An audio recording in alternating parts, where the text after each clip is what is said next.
When David said, let's bring the strength down in the room, I was just like, so when you get called to the carpet by your actions,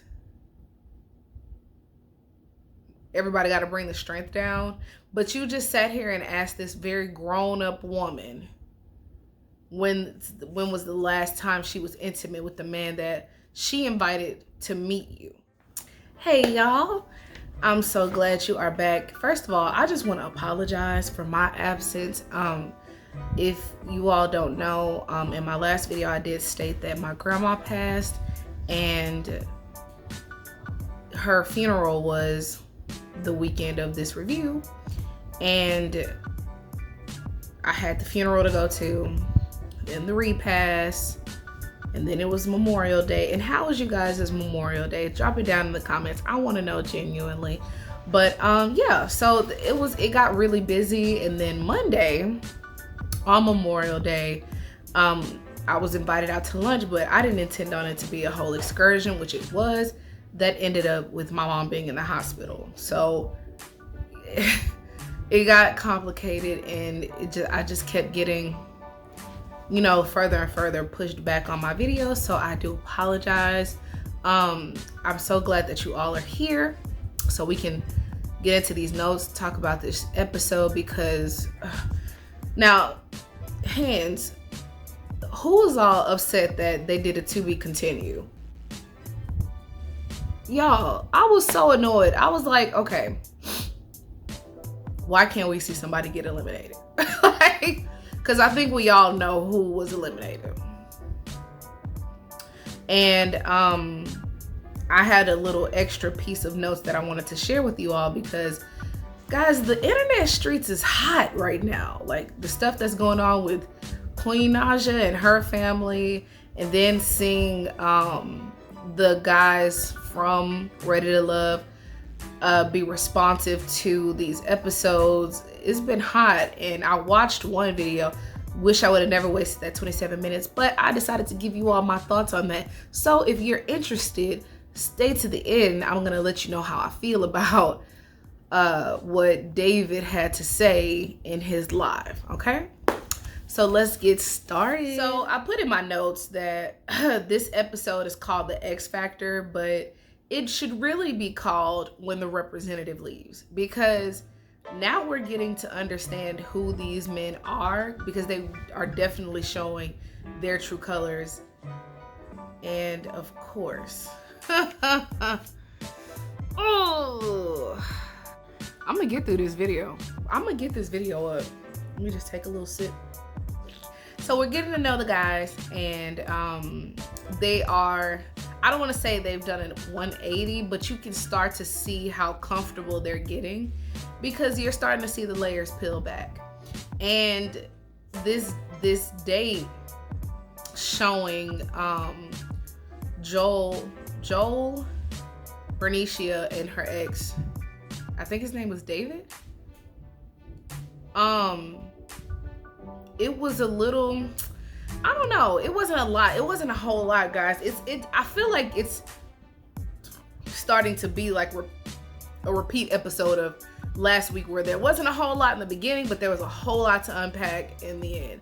So with Joel and Vernicia, Joel was basically asking the ex if she was clingy, and him telling, you know, the ex telling Joel, like, no, she's not clingy. You know, he actually gave her some kudos, which was great. So we actually find out that Joel stood Vernicia up, and I was like, Uncle, what you doing? Why you standing up my auntie? Like, but I'm glad that he was able to admit his fault in that. But sir, no one's reading your mind, okay? I feel like that's a very old school way of thinking. And listen, I don't ever discriminate as far as age or makeup, you know what I'm saying? Like, I just feel like we're not using house phones anymore. We're not using pagers anymore. You could have picked that phone up and shot a text. You know, like, communication, as far as, you know, the days we're in right now, is gotten to be I just feel like communication has just gotten to be way, too easy for you not to send a text. So I just, I don't like it. I don't like it, Uncle Joel. I don't like it. Next. Ron and Alexis. So we're meeting Alexis's ex, and it's not her husband, which I thought that was very interesting. I was like, girl, it's been long enough for that to cool down. But she didn't invite her ex-husband. She invited her boyfriend before her husband.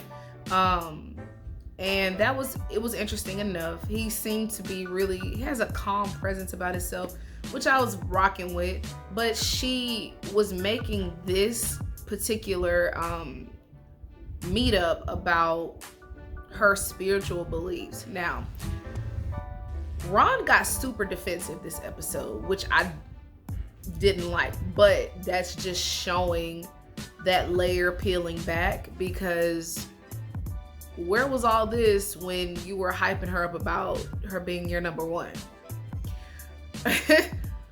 He basically told her, that he left the church, which I'm sure it's because, he said something about greed and, the pastors and things like that. And I understand that. Like, I totally understand where he's coming from when it comes to the church. But the thing is, you have to be able to separate the church and God. And that's one of the things that I fought with the hardest.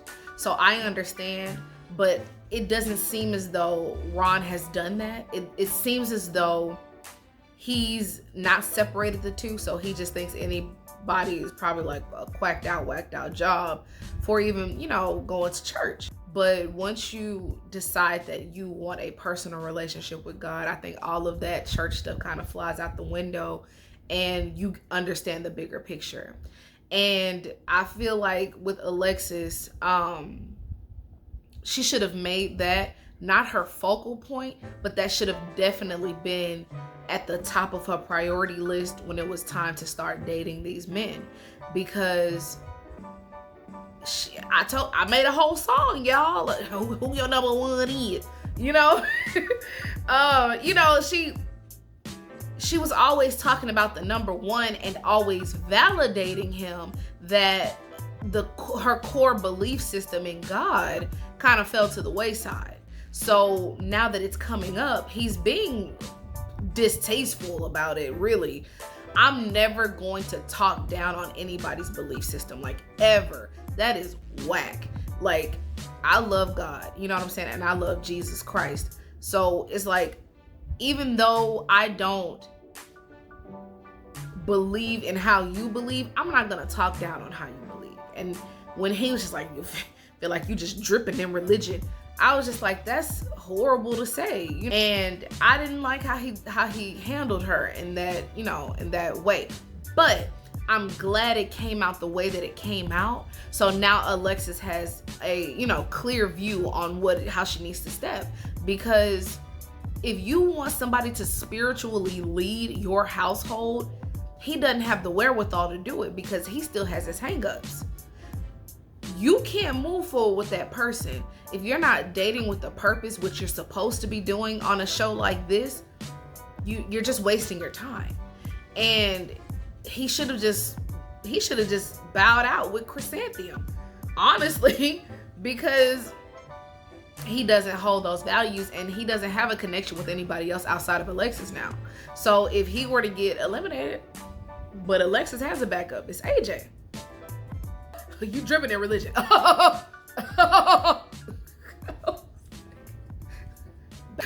Next. So the ladies are having a little ladies' night at a nail bar somewhere in Houston. Y'all, I'm gonna find out where that nail bar is because it looks so gorgeous, and it looks like that nail bar that's in LA, and I have been following that nail bar since 2016, and oh my gosh, it looks so freaking beautiful. I was just like, okay. But the ladies were getting a taste of their men, which I think was so cute. Listen, when Liz was like sitting in the chair, she was like, I think I'm gonna have a taste of Jason. I was like, girl, don't you start nothing in this nail shop. But Kyra was definitely keeping it classy. She said she wanted a taste of David. I was like, oh, child. Anyways, but it looks like they're bonding, which I see all the time on Instagram. If y'all follow them on Instagram, y'all will see that they post a lot of pictures together, and it doesn't look like any PR or anything. It just looks like they're all having a good time. So that was a cute scene. I was taking notes on like this little sheet of paper, right? And you see there's multiple of them. But guys, I did front and back on the on the meetup with Liz, her ex, and David, because David did the fool, y'all. When I see Liz and her ex, first of all, smooth looking brother, okay? He looks so well put together, so well groomed, soft spoken, but he kind of commands the energy in the room. And I was like, I see you, Liz. So Liz and her ex are talking, and she was talking about David and how she was like, you know, she really liked him up until he said something about the kiss that she shared with Jason in front of his friends. She said, I gave him that information in confidence. The fact that he brought it up in front of his friends rubbed me wrong. And I was like, by all means, because why are you even talking about that in front of her, in front of your friends? Now, I could see if he had that conversation with his friends while she wasn't there, but it was like he was trying to shame her, like I said in my last video. He put her up on this Virgin Mary pedestal, like she's untouched, like she's never been touched, like she's never been intimate with another man. And when she openly admits it to him, he shames her for it, almost gets her kicked off the show. I have more to say about David because a lot of his live, it kind of intertwines in what and how I feel in these notes. The notes that I took was the day that I was supposed to record. The day I saw his live today. So my feelings are very validated with this. But when David walked into the room and was like, oh, who is this? Who is it? You know, when he walks into the room, hey, you know, hi, I'm David. This is Clarence. This is my ex. He like a deer in headlights, you know? And Clarence kind of went straight to it. Like, I'm not like, forget the pleasantries. Like, let's have a conversation because I'm hearing that you're sharing information that made Liz basically feel, you know, feel away, you know, like you almost embarrassed her. And I'm glad that he cut straight to it. Like, I'm not about to let you be somebody else. Be your full authentic self with me, you know, and show her who you really are, because you just kind of left her to the wayside and let her hang out, you know, while you basically shamed her for kissing another man on a show that you're actively on. It's a dating show. When David said, let's bring the strength down in the room, I was just like, so when you get called to the carpet by your actions, everybody got to bring the strength down. But you just sat here and asked this very grown-up woman when was the last time she was intimate with the man that she invited to meet you. Like, in his confessionals, he was just like, you know, let's be, you know, we're adults here. You know, can we be grown up? And it's like, yeah, so don't ask me about who I've been intimate with. and what the timestamp is. You know, like that just, oh, I'm like, David, this show is not for you. It's not for you. I definitely feel like, you know, you need therapy. Because you, like, if I'm dating you, I'm not going to ask you when was the last time you were intimate, because for one, that's not my business. Two, we're not intimate, so that's really not my business. And it kind of brings down the whole experience of dating you, because now I feel like you're gonna be policing my actions. We're already policed enough. And when I say we, I mean black women.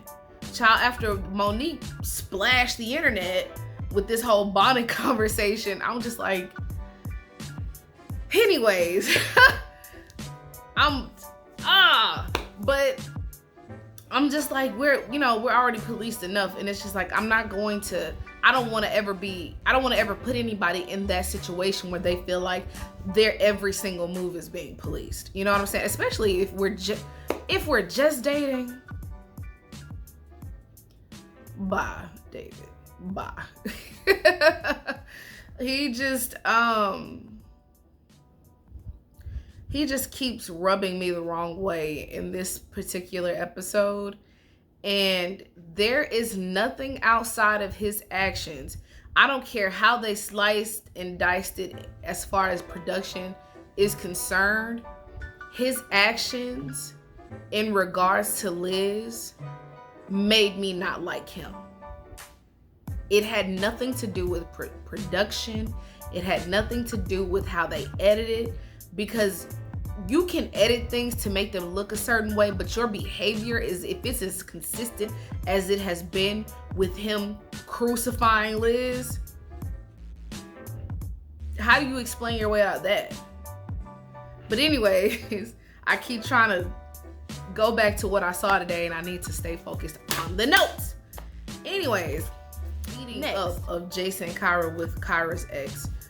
They did it virtually with Kyra's ex. I guess he's in another state, or maybe it's because of this COVID stuff. But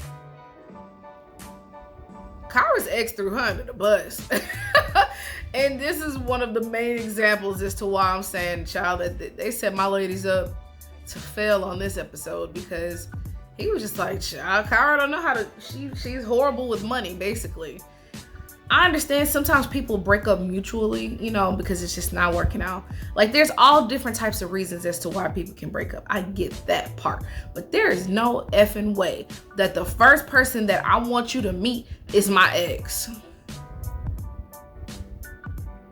Because this is the lady's first time letting the men meet someone in their lives, and the first person is the ex?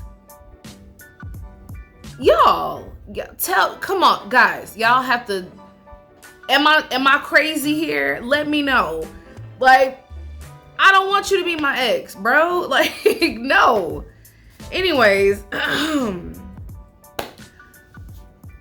they had the conversation, and, you know, once Jason left, the ex was like, yeah, you know, I think you guys are, you know, cool for each other or whatever. Yeah, after you just threw me under the damn bus. But, child, did y'all see her house? Ooh, Kyra has a nice house. She needs to come interior decorate around here for me. Anyways, next. Hey, Amber and Chris. Y'all, Amber and Chris, they go together like peanut butter and jelly. There's not much you can say wrong about them.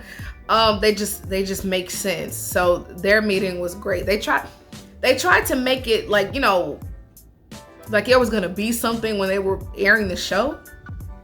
But it was so anticlimactic because her ex is gay or bisexual, you know.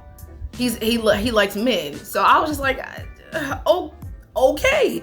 And the only thing that I found funny with it was Chris is like, you know, I'm feeling good about this. And I'm like, you feeling good about this because you ain't got no competition.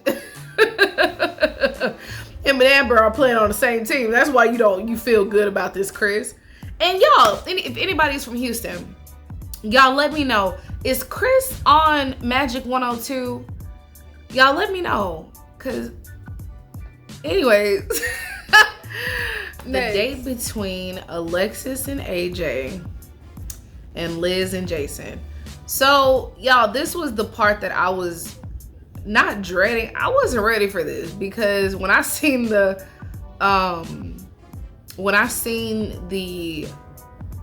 previews last week of AJ kissing Alexis, I almost threw my shoe at the TV, y'all. I was like, are you kidding? AJ, you really trying to stay on this show like that, cuz? Not an attempt to stay on the show. Not, what? Okay, so Jason and Liz get there first. And, you know, Alexis and AJ, they roll in second. And the date is, I don't even want to say cute. Y'all, what are they doing together?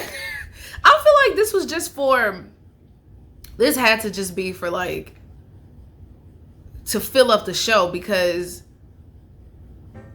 first of all, I already told y'all, I feel like Jason and Liz, Jason is just trying to clap Liz's cheeks.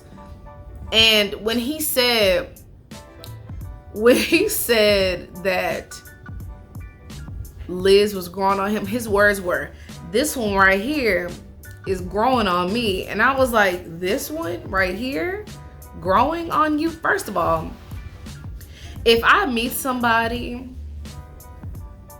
and there's an attraction there and we've had a few conversations, I don't want to grow on you. I want you to like me. You know what I'm saying? Like, I don't want to grow on you because I feel like you're trying to force something that shouldn't be forced. And that's what it sounded like, is, oh, you know, this one right here, you know, bye. No. But, you know, Liz is just like, oh, he makes me feel like a kid again. And Liz, listen, I know that feeling you're having, okay? My ex was young. I have some experience in this department.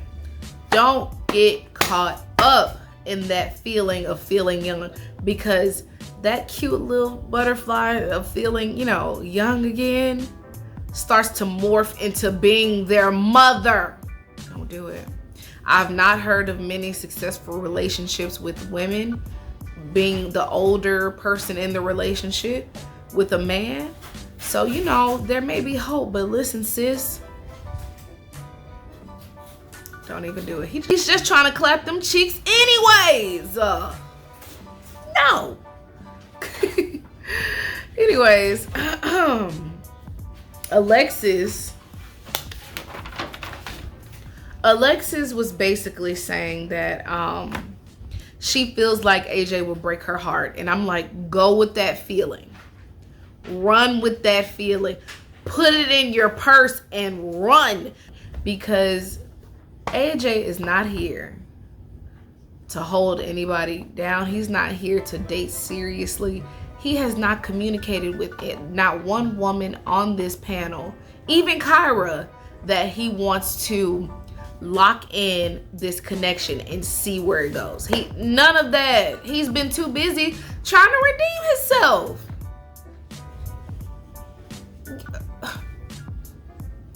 And I know from the comments, y'all agree with me.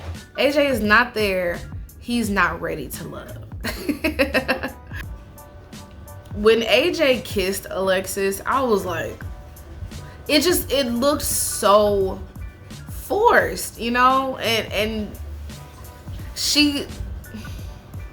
you can tell that she was taken back, but because she's so engulfed in him and how he looks, guys, if y'all hear things in the background, my children are home. So it's the middle of the week. It's Wednesday. And, you know, normal life is happening. My son is asleep. That's why I was able to get this done. And my oldest, she was, you know, taking her hair down, but she's about to eat. And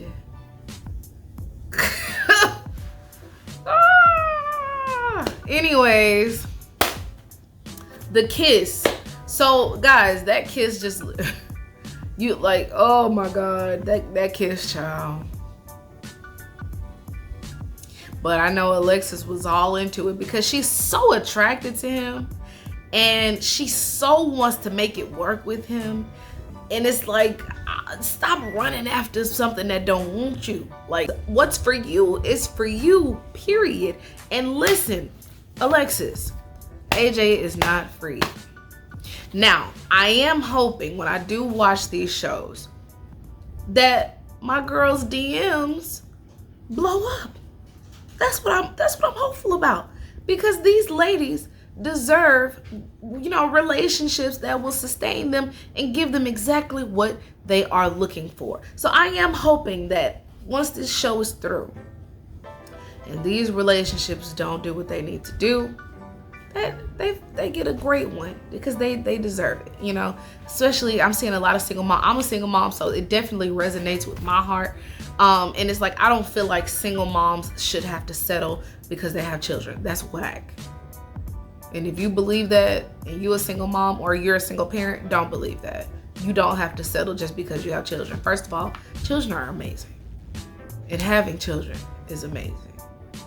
And the last thing you want to do is settle for someone who's not going to fill up your cup and let your children show you how to be loved. All right, I'm off my soapbox.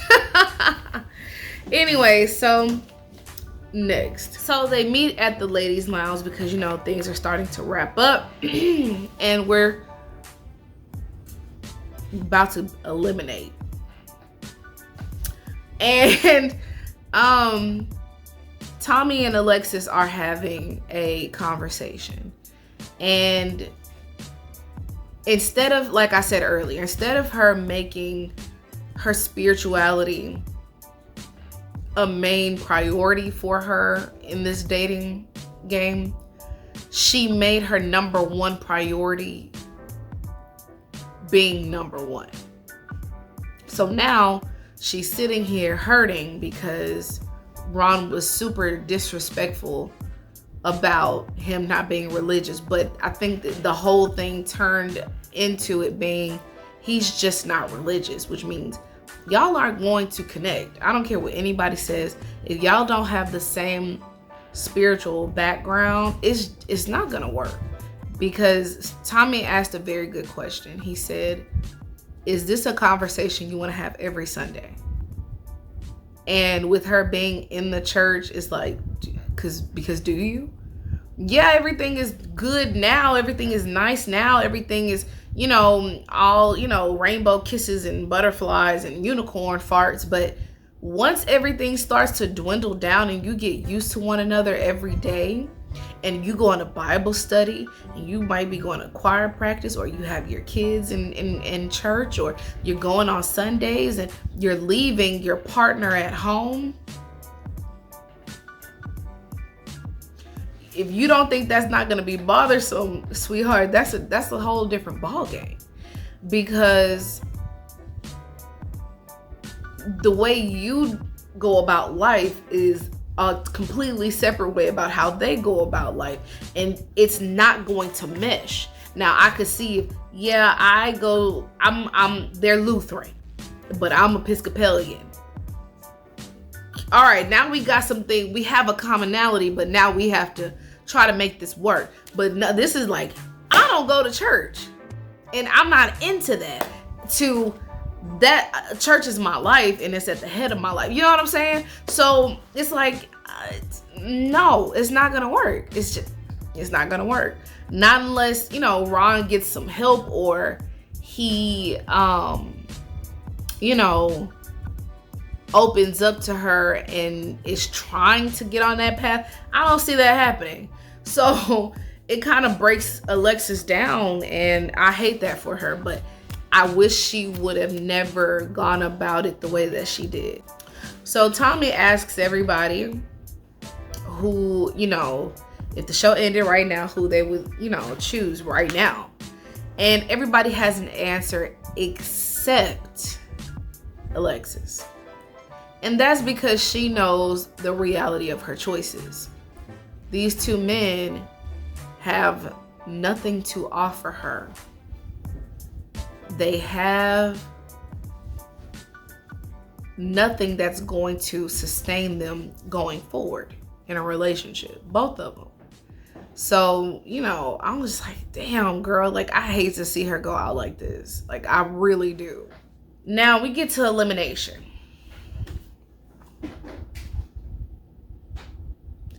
And I found it interesting that they had the same people who their number ones are to, I guess, eliminate them. I found that very interesting.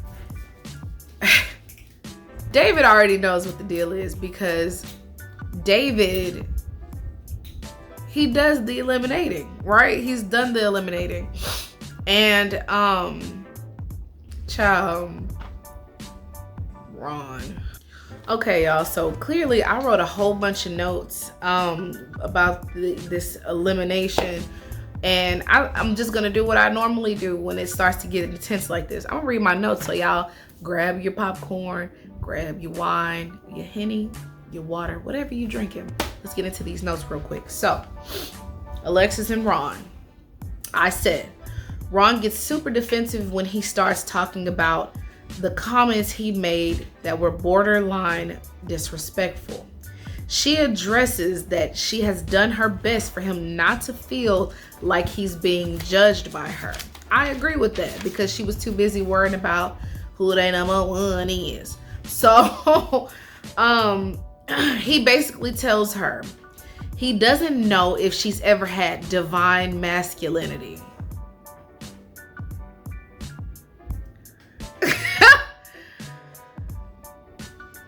Basically a real man.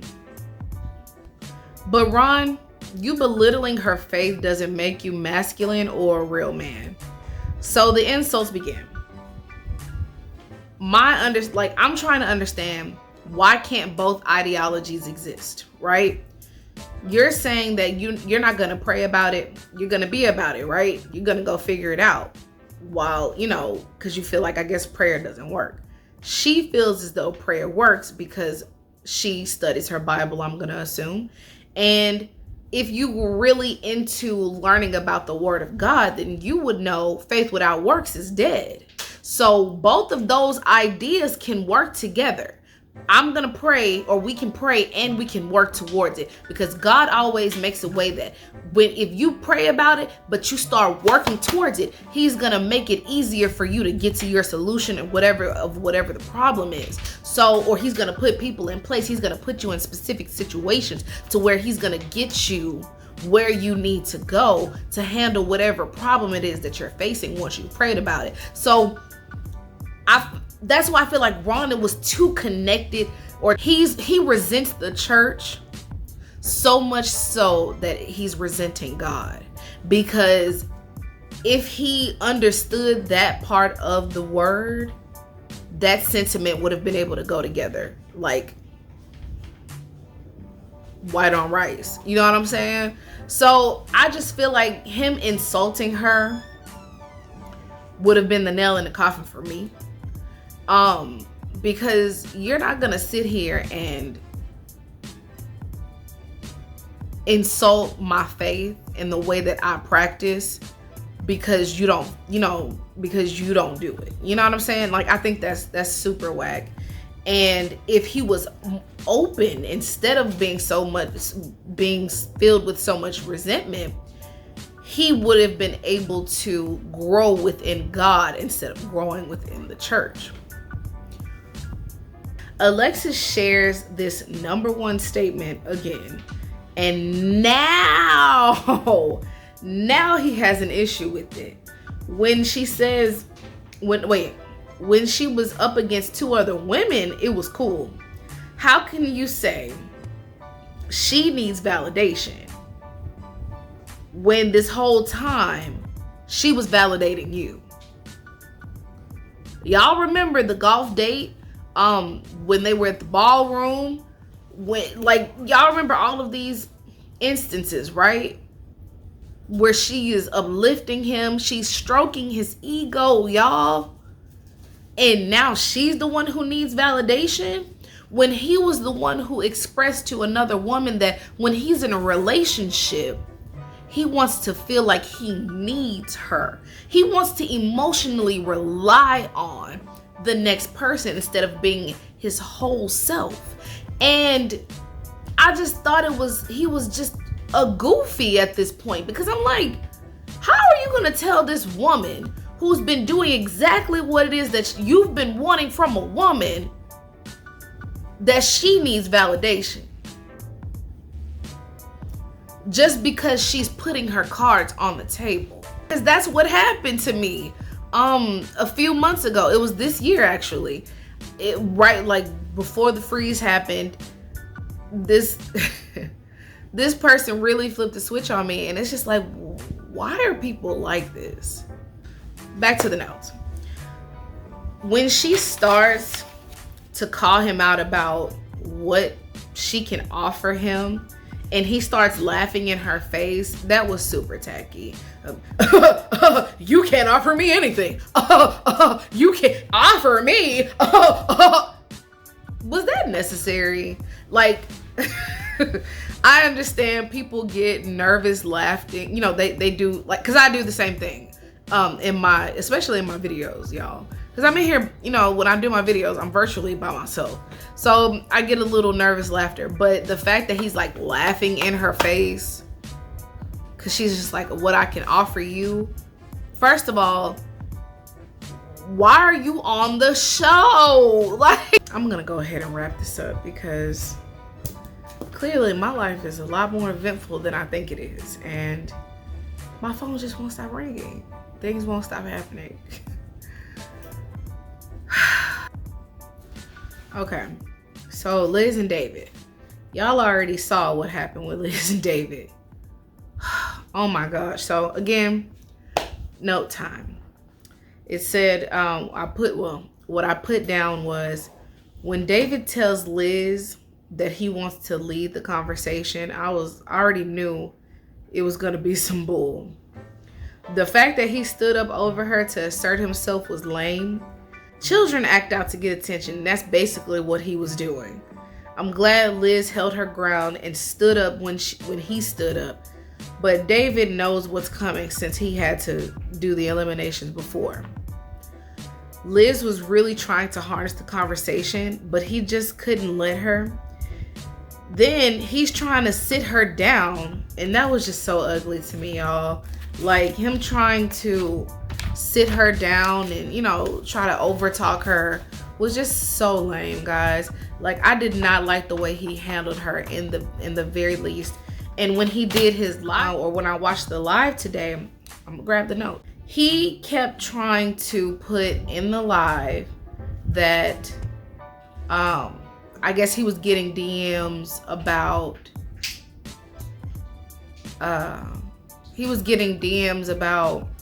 him flip-flopping.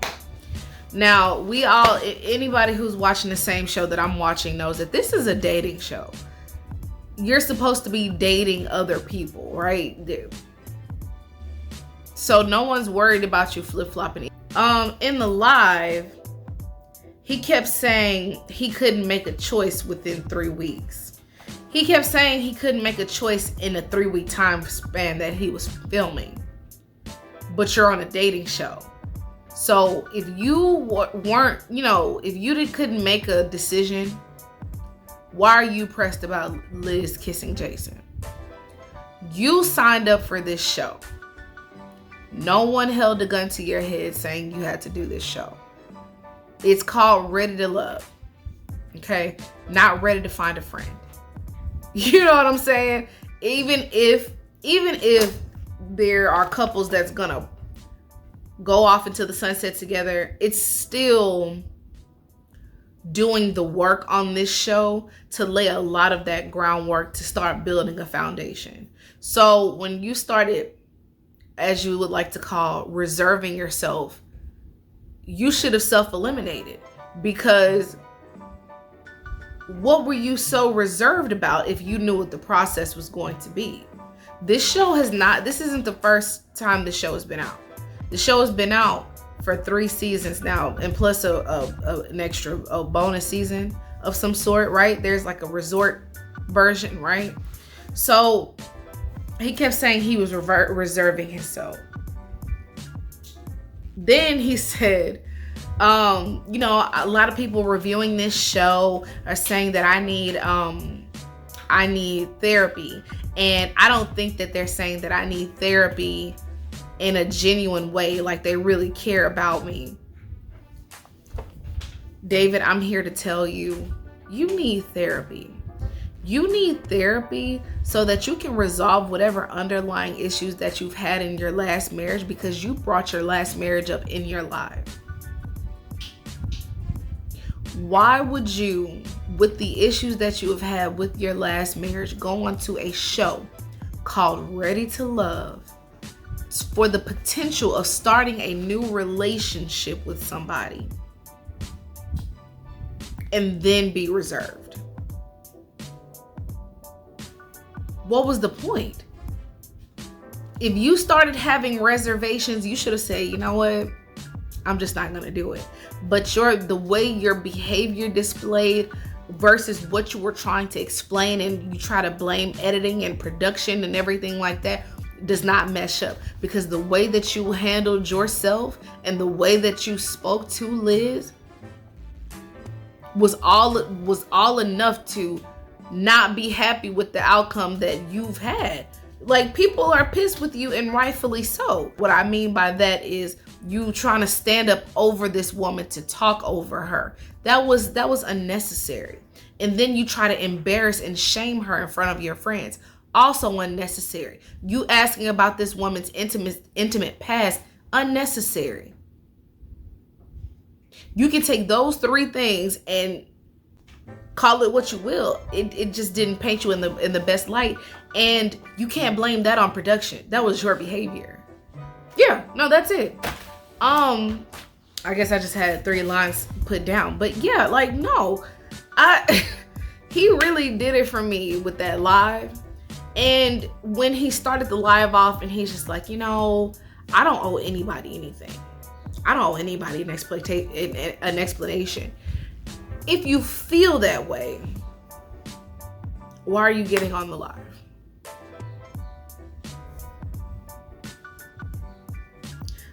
Just like me, we're putting our lives out in the public for public consumption and public opinion. You can't handle the amount of opinions that's coming your way, because you messed up. The way that you behaved was messed up. And it showed all the parts of yourself that you probably wouldn't want anybody else to see. You being as insecure as you are, or as you were in the show,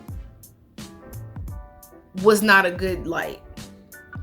And you're trying to save face by doing this live, but then you're gonna be arrogant with, I don't have to explain anything to anybody. If you feel that way, if you feel as though you don't need to explain anything to anybody, then maybe you should be secure within yourself to not get on live and explain it, and then only answer 3 lucky people's questions.